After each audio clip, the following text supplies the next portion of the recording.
monsieur le premier ministre ni ñu lay jëkk gërëmee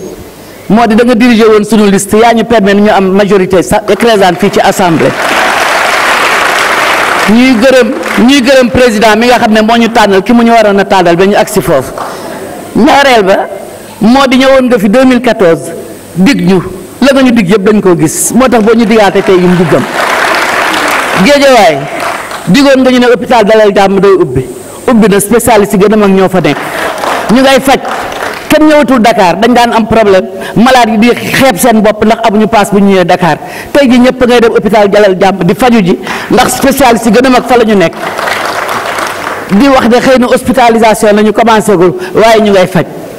di wax ne waxoon nga ñu ne VDN 3 bi dina ubbi VDN 3 bi ubbi na président ñëw na inauguré ko di wax ne woon nga grande mosquée Guédiawaye dañ ko tabax tey jii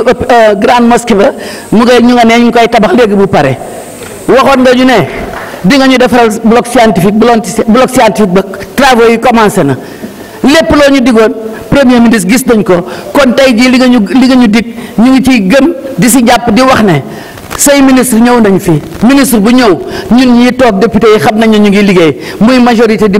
opposition xam nañ ne ministre yaa ngi liggéey te liggéey boobu nag dañ koy magnifier ndax wax dëgg yàlla dañ fi ñëwoon ne plan Sénégal émergent tey nga yokk ci Sénégal de tous pour tous kon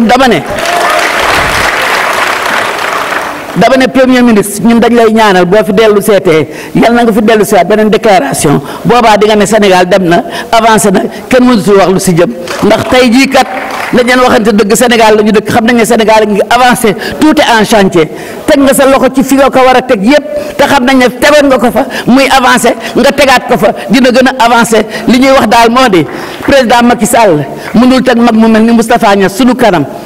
teg Ousmane Tanor Dieng fa mu ko teg la fi mu la teg Aminata Tall te Sénégal du avancé Sénégal day avancé rek incha allah maa ngi leen di gërëm di leen sant wasalaam